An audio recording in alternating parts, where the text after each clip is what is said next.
We're ready for Battis versus Tower Hill.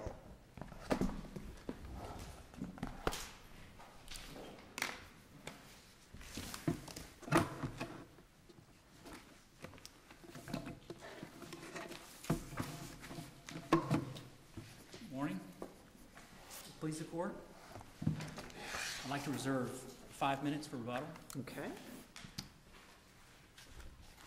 My name is Bradford Stewart. I represent the appellant in this action, Sherry Battis.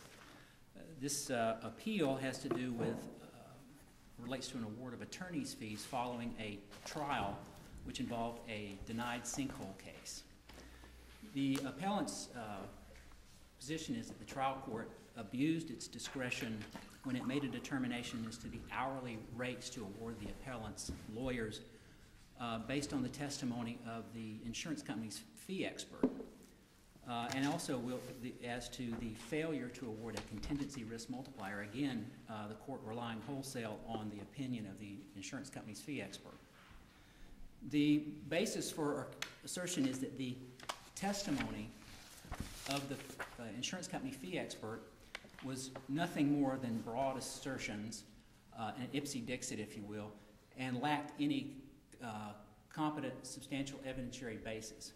The testimony was adduced before the trial court through affidavit, so it's crystallized in as to what each expert said, what the insurer's fee expert said, and what the insured's fee expert said.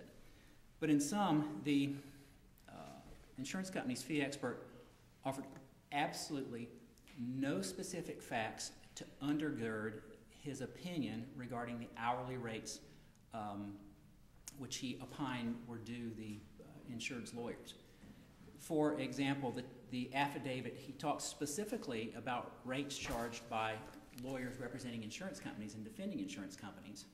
Absolutely no specific reference to rates that are charged by lawyers like the appellant's lawyers who represent individuals in first-party insurance cases against insurance companies on a contingency basis. And I might add, in this case, on a pure contingency basis. And by that, I mean the fee agreement in this case involved a provision where the fee would be the fee awarded by the court only. It was not a case where we were going to take a percentage of the recovery if a recovery was had at trial.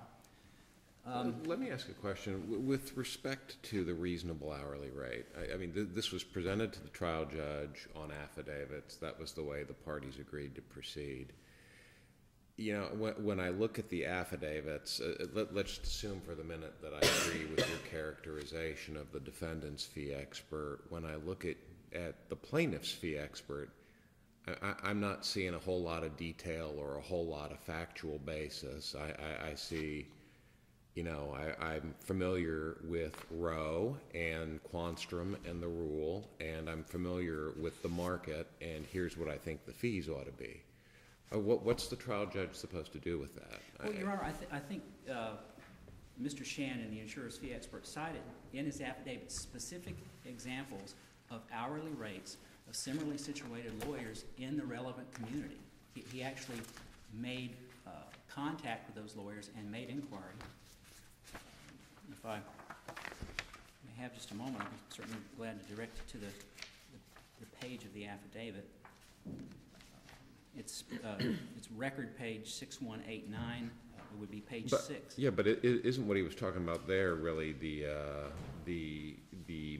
multiplier, not the reasonable hourly rate? I mean, what I had thought the relevance of those contacts was to establish that claimant's lawyers in that market thought that a multiplier was indispensable to the taking of a sinkhole claim representation. Yes, Your Honor, I appreciate that. There is a column labeled contract hourly rate where the lawyers do list a specific hourly rate. So that it's appellant's position that is the specific evidence upon which Mr. Shannon, the insured's fee expert, was relying on when he rendered an opinion that $350 per hour for each of plaintiff's lawyers was an appropriate hourly rate. Again, and in the vein that Your Honor points out, Mr. Dalen's affidavit, absolutely no specific references to any lawyers in the relevant community. There is a reference to the Florida Bar Law Office Economic Survey, and the trial judge seemed persuaded by that reference. But we've included this, this point in our briefs, but I'll reiterate it here because I think it bears repeating. Only the survey was a sampling of 2,595 members of the Florida Bar, randomly selected, all in-state Florida Bar members in good standing. So a total of 500, of those, 508 questionnaires were returned. Of that, by the way, 508 was 0.78% of the 64,547 in-state Florida lawyers at that time. Now, to break that down even further, 50% of those lawyers that responded did not handle cases on a contingent fee basis. Only 9% identified contingent fees as their primary billing method, and less than 1% of those surveyed were from Polk County, Florida. So and we're relying on this court's decision in USA Casualty Insurance Company versus Prime Care, where this court reversed a county court's award of a multiplier because the testimony of the expert upon which the court relied was simply a broad assertion, just as Your Honor was pointing out, what was as to the insured's affidavit. It just said a contingency risk multiplier should be applied. And reliance on that case is why I encouraged our fee expert to go one step farther and actually contact lawyers in the community that practice in this area. Now, with regard to some of those lawyers at the time the inquiry was made did not have cases on their books, but these are all lawyers who did say they handled first-party insurance cases against insurance companies on behalf of insureds. So the argument is pretty straightforward, and that is that the trial court abused its discretion when it relied on Mr. Dalen's affidavit for its decision regarding the hourly rates that were awarded to the insured's lawyers. And the case that we think the court should be guided by is Smith versus School Board of Palm Beach County, where the fee expert that testified. Before you get that, can I, because when I read the judge's final order, I thought that the court was persuaded more by the fact of the nature of these cases, that these cases are pretty much, for lack of the better word, that they're high success cases, that almost the no-brainers type of cases. So therefore, it does not, the multiplier really does not play in. And didn't the court kind of relied on that as part of its finding, that the hourly rate should apply as opposed to a multiplier? Your Honor, that's a correct statement. The court relied on Mr. Dalen's assertions in his affidavit, which were similarly not undergirded by any specific facts to support the assertions. And one of the points I made in our brief, which I thought was particularly poignant, was that if we as lawyers, he made the statement that 90 to 95% of these cases resolve favorably on behalf of plaintiffs. Personally, I disagree with that, but he made that assertion. Now, if we as practicing lawyers were giving that advice to our clients, saying you have a 90 to 95% chance of success on a case like this, court, I submit to you that's tantamount to malpractice, because that's just not a credible assertion. But again, directly to the issue you raised, Your Honor, no specific facts, no statistics supporting the 90 to 95% assertion, no relevant contacts in the legal community with lawyers that actually handle these types of cases, simply an extrapolated number based on a Florida Bar survey, which it's a useful tool, but I believe it's of dubious value in a case like this, and his knowledge of what insurance defense lawyers charge their clients, which I might add, guaranteed volume of work and almost guaranteed payment in those cases. Now, move on to that pretty much sums up our argument with regard to the hourly rates. It's simply that, again, Mr. Dalen did not cite any specific facts upon which he based his opinion. USAA versus Prime Care, this court reversed award of a multiplier because the experts' opinions were broad assertions. And again, back to Smith versus School Board of Palm Beach County, where a lawyer who was familiar with representing government entities testified as to the hourly rate that would be due a lawyer handling a constitutional violation case against the county. So there's no connection. The court in that case reversed the trial court and remanded for the court to apply the hourly rates as testified to by the appellants. Let me ask you a question. I know you alluded to this earlier, and it appears in the record that the parties agreed, rather than bringing these folks to testify live, that they'll proceed by affidavit. I know you're taking the position right now that the competency of that affidavit perhaps should have been more detailed, but my understanding, there's not a motion to strike that. Was there any motion directed to the trial court to disregard that affidavit not being complete, not being detailed enough? Was that ever mentioned in the court below?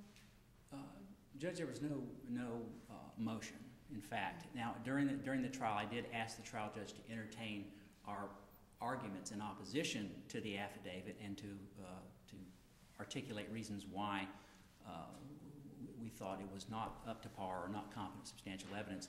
The judge would not hear our oral arguments. In fact, the judge would not let us testify, would not let me testify or Mr. Vandenboom testify. But we were able to articulate those bases in subsequent briefs in support of our respective positions. As the case bears out, the judge was not persuaded by that. And again, the judge's how the judge was persuaded, I think, setting aside the question is, could reasonable men not differ as to the decision the trial judge made in this instance? And reasonable men would be jurists familiar with our system of jurisprudence and how it operates, and that is, as a trier of fact, this trier of fact must rely on competent substantial evidence in rendering an opinion. In this case, the appellant argues that the evidence as to the hourly rates adduced by the insurer's fee expert was simply not competent substantial evidence, and the fee awards should be reversed and instituted at the rate that Mr. Shannon opined to, and that was $350 per hour for each lawyer. And incidentally, and this is in the record, I have been awarded $350 per hour as attorney fee expert here in Polk County by judges in the 10th Circuit. If there's nothing further on the hourly rate argument, I'll move on to the contingency risk multiplier. All right, thank you. Again, the contingency risk multiplier is similarly, Mr. Dalen's opinion with regard to that is similarly flawed in that he's not offering any competent substantial evidence to undergird his opinion regarding a contingency risk multiplier. And notwithstanding that, the judge again adopted the opinion of Mr. Dalen wholesale.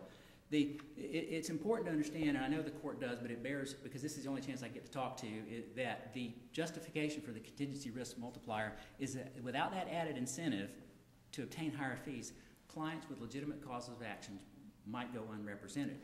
And the critical factor, and this is language of the Supreme Court, the critical factor is a party's difficulty in finding counsel without risk enhancement.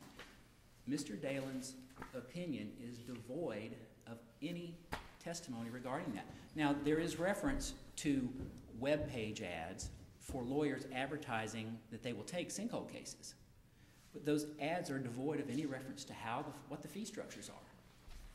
So it could very well be that all of those lawyers insist on a contingency risk multiplier, and I might add, it's a fairly insular group of lawyers that handle these types of cases. So there is no evidence, at least from the insurer, that the insured could have found a lawyer who would have not insisted on application of a contingency risk multiplier. And I might add further, in this case, we took this case on a pure hourly fee basis. That is, we would accept the fee awarded by the court. We would not touch the principal amount that the insured recovered. Absolutely no reference to that fact in Mr. Dalen's affidavit.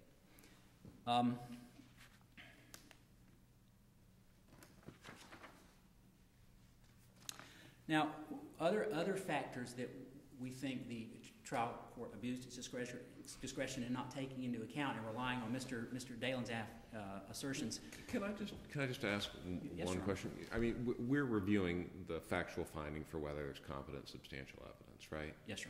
And you've got an affidavit from Mr. Dalen that says, in essence, as I read it, look, these are not complicated cases.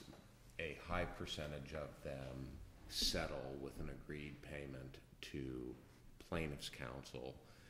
The market of lawyers providing this service is relatively robust, such that there's competition for work. Under those circumstances, and I have a practice in the insurance defense industry, he says, or in the insurance coverage space. Under those circumstances, you wouldn't expect, and I don't believe the relevant market requires a multiplier to obtain competent counsel. In circumstances where we're not concerned with whether that's the best view of the evidence, but just whether it is sufficient to establish that as fact if credited, why isn't that enough?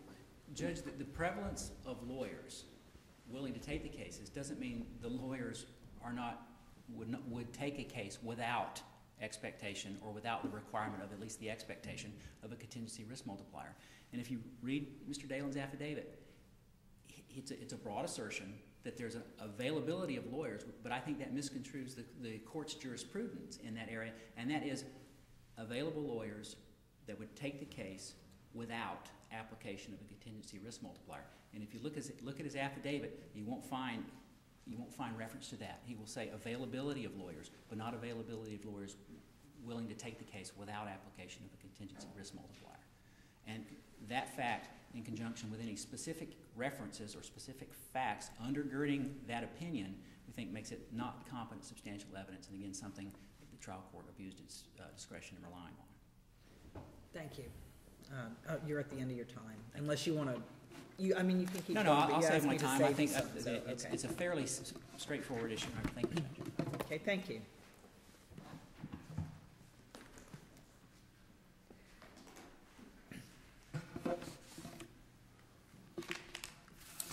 May it please the court. My name is Scott Samus. I represent the Appalachian Tower Hill. I think in a fundamental way, the appellant's asking the court to reweigh the evidence and essentially rehear this case. And after the fact, arguing that an affidavit that came in without objection as relevant evidence, there could have been a motion to strike afterwards. There was an opportunity for memoranda of law saying, this is not competent evidence, strike it. That never happened. And essentially saying that the court abused its discretion in weighing the evidence that was competent before the court and making a call instead of, and asking this court to reweigh. Mr. Dalen comes to the court with expertise as a lawyer, as well as an arbitrator and a mediator in this area. So he hears about fees and rates all the time. He says specifically that he is familiar with the range of fees customarily charged by attorneys for representation of parties in litigation such as this case. He says this, and he also considered the specific type of litigation involved. He also says he's familiar with the markets in Polk County, Tampa Bay, and Orlando, Sinkhole Alley, where all the sinkhole lawyers are. He talks about the bar survey. Now, the Vega case, Vega versus State Farm, 50C 2010, recognizes the admissibility of survey evidence to determine markets. A market isn't established by asking 6 people, 4 of whom don't do this kind of work, what they charge. The way a market is established is by somebody that has knowledge and experience with the lawyers that practice in this area, from the area that draws the kind of lawyers that litigate these things in Sinkhole Alley, in the Tampa Bay and Polk County, Pasco County, Orlando area, and then discussing the range of rates that are applied and why some are greater than the others. And frankly, Mr. Dalen's affidavit is far superior on these details. If either of the affidavits here is conclusory, it's Mr. Shannon's. He says, I know what these kinds of lawyers get for these kinds of cases. He admits, he says defense lawyers make less, and he notes that defense lawyers make about $150 to $225, even very high-level defense lawyers. That's why he allows more for the plaintiff's lawyer, because he recognizes they make more. He also looks at the curve of all the lawyers in the bar survey, which is a large sample survey, the kind of legitimate survey evidence that establishes markets. And he says this subsumes all the lawyers. The high end are things like intellectual property, tax litigation, complex transactional work. On the low end, as Your Honor pointed out, are these sort of run-of-the-mill sinkhole cases that are tried every day. They're battle of the expert cases. And in fact, in the federal courts, they have about 4 or 5 decisions where no multipliers was made. I believe the Gonzalez case came out and said, these are very run-of-the-mill cases, battle of the expert. There's nothing complex here. They're done every single day. All of the Roe and Quanstrom factors are discussed by Mr. Dalen in detail. He opines on the rates based on much more detailed evidence, competent evidence under Vega, and his own experience, classic expert testimony. As far as the Quanstrom factors go, ability to obtain counsel, he undergirds that. He just says, from my experience, look, this is the kind of case where lawyers are crawling over top of each other to try to get these cases. That's why there's no problem finding somebody to take this kind of case. It recalls the Eckerd and the Progressive cases where the person that hired them never came in and said, look, I had trouble finding competent counsel. Sherry Battis didn't testify or submit an affidavit in this case saying, you know what, it took me 2 months to find a lawyer because they were worried about not getting a multiplier. There are cases since 2010 where no multiplier was allowed in a Sinkhole case, and she had no problem finding a lawyer, or didn't express any problem finding a lawyer. The court's own knowledge is also important here, and when you read this very detailed order from Judge McCarthy, he talks about all of the Quanstrom factors, all of the Roe factors, and the evidence that was presented that was clearly competent and entered in without objection. In the Progressive versus Schultz case, it's worth quoting. Common sense also plays a role here. We're not so isolated from the world to know that few people have difficulty retaining competent counsels in these circumstances. They're talking about PIP cases, but you can replace PIP in that case with Sinkhole, and it's perfectly apt. Our dockets and the dockets of the trial court in Central Florida have hundreds if not thousands of PIP cases pending at any time. Few insureds have difficulty obtaining competent counsel to represent them. To the contrary, every television station, telephone book, and billboards, this is precisely the kind of evidence that Mr. Dalen was talking about. These are the kinds of cases that lawyers advertise to get on television and ads on the web pages, things like that. When you look at the cases that are relied upon by the appellant, they really apply to Mr. Shannon's affidavit. He's the one making the conclusory statements. He's the one that says that is arguing that this a broad-based survey is not competent evidence, but he conducts a personal survey with 2/3 of the people, 4 out of 6, don't do this kind of work, and submits that should carry the day as competent evidence and not the detailed information that Mr. Dalen puts forth. In the Smith versus School Board of Palm Beach County, that was a civil rights case where they tried to bring in Govermore case. That's precisely what Mr. Dalen observed is improper. He said, look, when you look at the spectrum, this is where Sinkhole work fits on the spectrum. I'm not trying to say pay them defense rates, but you don't pay them intellectual property rates. You pay them commensurate with the kind of work involved, the number of people in the market, and from my experience, mediating cases, arbitrating cases, and litigating cases. To the assertion that there's no comment about the rates in Polk County, in paragraph 12, the rates are recounted. He says that these are on the high end for insurance litigation rates of any kind in Polk County area. Polk County market is mentioned 3 or 4 times in the affidavit.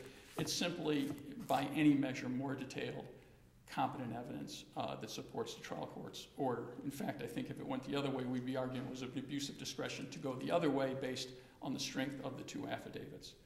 And then finally, I think that it's fair to say if this court writes an opinion that reverses and says that these 2 kinds of competing affidavits coming in without objection create a reversible error, an abuse of discretion in this order, that the DCAs are going to be retrying all of these cases, because that's just going to be a green light that no matter what kind of fee is awarded, no matter what rate is awarded, no matter what multiplier is awarded, take it up to DCA because it's going to be reweighed. The court should decline to do that. There's substantial competent evidence and no abuse of discretion in this case, and so we ask that you affirm. Thank you. Thank you.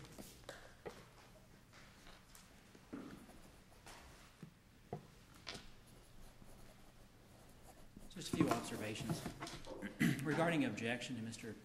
Dalen's affidavit, the briefs that the trial court had us complete following the hearing, there are ample objections, ample times the issue is raised that the affidavit is conclusory and it is not competent substantial evidence. So that those objections and arguments were made, presented to the trial court. Regarding the Florida Bar Survey, the Vega case, which my opponent references, is not a statistical sampling case. The Florida Bar Survey is a statistical sampling case, and I've already articulated the basis for that sampling.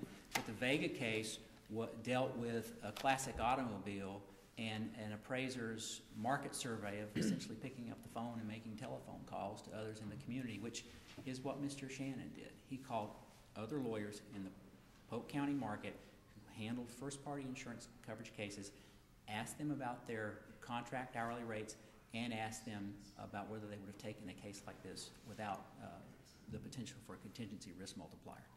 Now, and there seems to be that Mr. Shannon's affidavit does not say that these are lay-down or easy cases.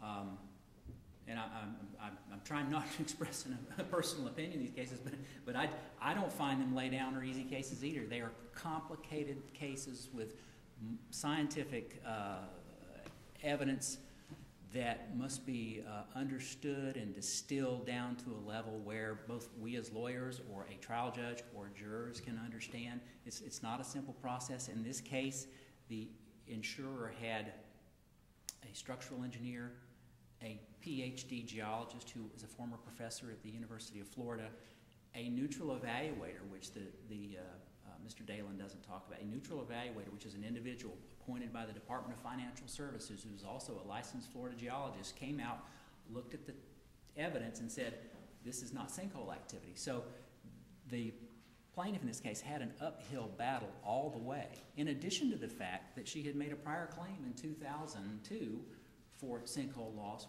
with another insurer, and that insurer denied that claim as well. So this was not a lay-down case. To boot, one of the issues that came up after the litigation was initiated was allegation of application misrepresentation and an attempt to rescind the policy. These are all things that bode in favor of application of a contingency risk multiplier, and things that the trial judge just simply disregarded. These are things that we as lawyers taking these kind of cases cannot know at the inception of these cases. The insurers articulate their basis for the denials. They include a reservation of rights, just a blanket reservation of rights. So when we take these cases, we look at them on their face, and then oftentimes we are confronted with these other issues. That issue became a reality in this case. It was a heavily litigated issue, which was the issue of application misrepresentation. Again, that's covered in Mr. Shannon's affidavit, which the trial court, with little or no comment, disregarded in favor of Mr. Dalen's affidavit. And again, our position is the opinions expressed in that are not undergirded by competent substantial evidence, and the trial court's decision as to hourly rates and multiplier should be reversed. Thank you very much. Thank you. Thank you both. We're going to have a panel change while we have a party change.